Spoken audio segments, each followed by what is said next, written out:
Olá Pedro, cá estamos nós a conversar um bocadinho, não é? Exato.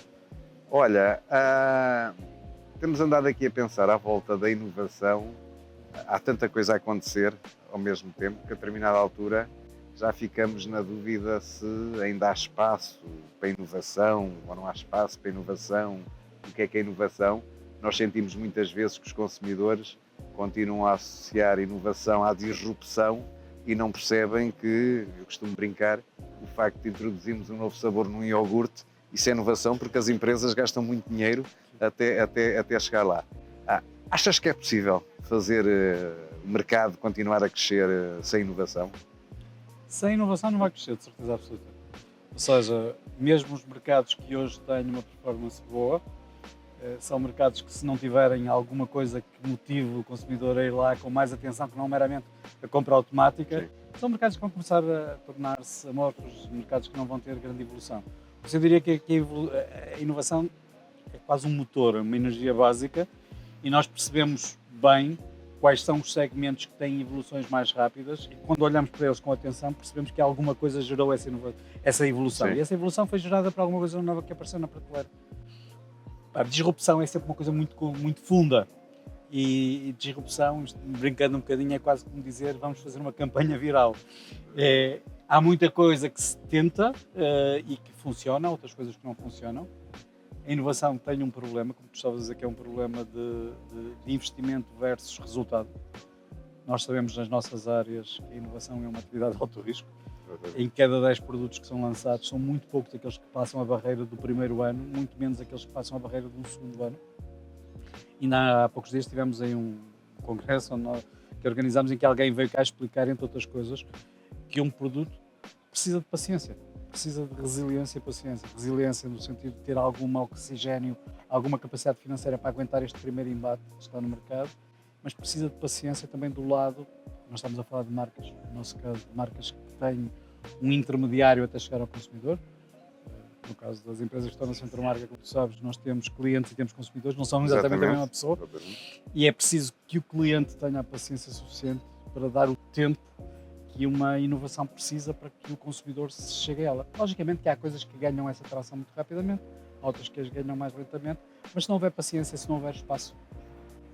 Nós estamos a viver hoje, se calhar, uma fase, não parece que tenha nada muito extraordinário, mas tem impacto, que é o facto de, cada vez mais, do ponto de vista civilizacional, nós abdicarmos de fazermos aquelas longas viagens para fazer as grandes compras e fazermos cada vez mais uma compra mais curta, mais proximidade, vamos a sítios mais pequenos. Esses sítios mais pequenos têm, normalmente, por uma questão métrica, têm menos espaço para colocar produtos à venda. Logo, há menos produtos à venda. Por isso, se um produto não conquista espaço, se eu não o conhecer, se eu não o vir, eu não vou aceder a ele. Hoje em dia, a parte importante da inovação passa-se muito dentro de casa, é quilómetro zero, é fazer o trabalho bem feito, conhecer o consumidor, antecipar o que é que ele vai querer, mas depois é preciso ter a capacidade para aguentar o embate de quanto é que eu preciso vender para recuperar o investimento que fiz. E esse investimento só se faz se eu conseguir penetração, se eu conseguir estar nas lojas. Isso hoje, se calhar, é, digamos, o dilema, vou dizer, maior que eu sinto que as empresas têm quando avançam em mercados como o nosso. Agora, também nós temos muitas empresas que não inovam para Portugal, inovam numa escala muito maior. Sim, e essa é uma alternativa à inovação, não é? É expandir, é arranjar outros processos operacionais, mas é muito mais desafiante e muito mais duro. E mesmo que é outro tema que eu acho que começa a confundir um bocado as pessoas, que é o tema, agora, a inteligência artificial, não é? Agora tudo é inteligência artificial. Eu acho que a inteligência artificial não vai ser importante, não é? Vamos ter grande capacidade para processar dados, para gerar insights, mas continuo a achar, como aconteceu ao longo da história, que é a capacidade humana, a sensibilidade humana é que vai continuar a ser importante para nós conseguirmos perceber necessidades e expectativas do consumidor. Eu acho que a palavra clara é essa mesmo, expectativas. Eu acho que a gestão de expectativas é de ser provavelmente as coisas mais importantes para dentro de casa e para fora de casa. Para dentro de casa, porque eu acho que muitas vezes, se nós criarmos uma expectativa exagerada relativamente a algo, corremos um sério risco de nos sentirmos, de alguma maneira, frustrados com aquilo que fizemos.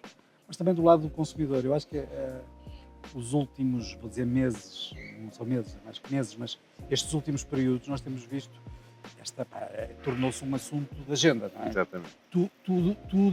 A inteligência artificial vai resolver tudo. Exatamente. E só não resolve... E os medos, não é? Sim, os medos do outro lado, mas só não resolve porque as pessoas ainda não foram capazes de reconhecer. A inteligência artificial, logicamente, está num estádio, há de estar em estádios mais avançados, mais à frente. Estamos ainda numa fase, eu diria, um bocadinho imberbe daquilo que é a parte... E a grande diferença vem pelo facto de uma coisa que até aqui era processual e de muito de coca-bichinhos, vamos dizer assim, tornou-se uma coisa mainstream, tornou-se uma coisa que qualquer um de nós pode usar. Já fazem trabalhos de casa. Podem usar com toda a facilidade. A questão prática é gerir esta expectativa. Eu acho que a inteligência artificial vai resolver muitos assuntos, vai ajudar a resolver muitos assuntos, vai nos ajudar a ter capacidade de decisão. Automatizar processos. Tu e eu temos anos suficientes para nos lembrarmos do que eram as nossas vidas há 30 ou 40 anos atrás e o que é que a gente fazia num dia de trabalho. Não é? Como é que se mandavam as coisas pelo correio e se esperava que a pessoa do outro lado as recebesse. Eu trabalhei numa universidade e fui das primeiras pessoas em Portugal a ter uma morada de mail. Mas era engraçado porque não tinha ninguém a quem mandar mails. Era muito divertido ter uma morada de mail, mas não ter... Quer dizer, quando nós hoje pensamos, e não estamos a falar de geração e meia, de tempo, o que evoluiu, dá para perceber o que é que também pode evoluir daqui para a frente. Os receios, que eu acho que hoje há muito, são receios que também são um bocadinho do desconhecido, não é? São. Receios típicos. Hoje as pessoas falam do Covid com uma naturalidade que há 3 anos atrás, quando o Covid ou há 4 anos, quando começou... A ignorância é muito má conselheira. E a ceticidade em relação às coisas. A ignorância tem sempre dois lados, é má conselheira e é atrevida, não é? Gera toda aquela questão de, muitas vezes, de comentários que se vão fazendo e de isto vai matar os postos de trabalho das pessoas, isto vai ser o fim da humanidade, nós vamos deixar de ter criatividade, há 50 frases que nós conhecemos do dia-a-dia, mas a verdade é um bocadinho esta, quer dizer, aquilo é uma ferramenta, é um auxiliar. E como alguém dizia no outro dia numa conversa que estava, e com muita razão, o meu problema não é a inteligência artificial, é eu não a dominar e alguém a dominar. Mas isso é a mesma coisa como qualquer outra área. Nós vamos ter sempre pessoas que nas suas áreas estão mais à frente. E por isso é que são sociedades especialistas, os expertos com X, como eu costumo dizer, não é? São as pessoas que realmente têm este papel e hoje ter esse domínio é uma vantagem competitiva. Mas que se vai tornar uma coisa básica. Básica, sim. É como falar de sustentabilidade ou falar de segurança alimentar, que andamos anos e anos a falar disto. Hoje em dia são pré-requisitos. Se tu não tens, não estás. Se tens, não fazes mais que a tua obrigação. Inteligência artificial, digo eu, posso estar enganado, mas julgo que não estarei, vamos entrar um bocadinho neste jogo, que é, depois de ultrapassar esta primeira fase, que é vem aí o papão e vai-nos tramar a vida, nós vamos perceber que é uma coisa que nos vai ajudar em muitas coisas, não é? Nós hoje, os motores de busca, nós fazemos imensas coisas que se calhar são muito parecidas com aquilo que nós vamos buscar à inteligência artificial, mas que a inteligência artificial já dá a papinha feita, digamos assim. Sim, ainda no outro dia me diziam numa das conversas da APPM, em que ouvi alguém que domina o assunto e que dizia a Microsoft está para lançar a próxima versão em que, ao termos a câmara, portanto, liberta, a máquina já vai aprender os nossos comportamentos e a determinada altura vai sugerir coisas que nos vê fazer no dia-a-dia com repetição, ela própria fazer. E agora, num contexto disto tudo, e já passamos e continuamos a atravessar, o IoT, o Machine Learning, etc., o que é que tu achas que vem aí a seguir? Eu acho que vem sempre duas fases. De um lado, um desenvolvimento tecnológico que nós vamos a cada momento absorvendo. Isto são degraus, não é uma reta, sim, são degraus. Há coisas que são mais fáceis de absorver, outras que são mais difíceis. Há coisas que, do ponto de vista, inclusive, das pessoas, e já não vou falar da questão geracional, porque eu acho que isso está um bocadinho ultrapassado, mas há grupos de pessoas que são mais resistentes à mudança e pessoas que são mais aderentes à mudança. E os que são mais aderentes à mudança têm sempre uma facilidade de estarem mais cedo no jogo. Não? Por isso eu acho que vamos sentir um bocadinho, como tivemos em outras fases da vida, vamos sentir um bocadinho um mundo a duas velocidades. De quem está numa primeira linha e de quem... eu costumo dizer sempre que os atrasados pagam sempre uma fatura. Sim, há sempre os early adopters. Sim, e os later adopters, não é? E os later adopters são sempre aqueles que vão pagar a fatura, não é? Isso é a primeira questão. A segunda questão, em termos do que vem aí, eu acho que nós estamos a falar de mundos muito diferentes quando falamos de uma área de serviços, uma área de transação de dados, quando falamos de uma área de produto físico. E, por exemplo, é muito fácil perceber qual é a penetração que um comércio eletrónico tem em determinados produtos versus outros. Hoje em dia, há produtos onde faz todo o sentido quer dizer, não faz nenhuma confusão perceber que as taxas de penetração comercial são altíssimas, e há produtos onde essa taxa de penetração é relativamente baixa, e podemos assim, mas porquê? Mas as pessoas para umas coisas sim e para outras coisas não. Tem muito a ver com aquilo que é a nossa dinâmica enquanto vida diária de cada um de nós. Tem a ver com uma questão aí sim geracional, que eu acho de relação humana. Eu, por exemplo, brincando, mas falando muito a sério, nós temos muitas pessoas que se calhar todos nós conhecemos que o meio das compras pode ser um momento social do dia. Exatamente. Pode ser um momento em que as pessoas conversam, pode ser um momento em que as pessoas interagem com o outro e de resto estão fechados num espaço. E temos pessoas que fogem disso quase como um animal, não é? Que querem, no fundo, uma coisa completamente impessoal e fazer às 4 da manhã a sua transação e que aquilo chegue lá a casa quando tem que chegar. Por isso, há uma evolução e a questão do IoT em áreas como o grande consumo é básica. Nós não estamos a transacionar dados, estamos a transacionar bens que têm que chegar a algum lado.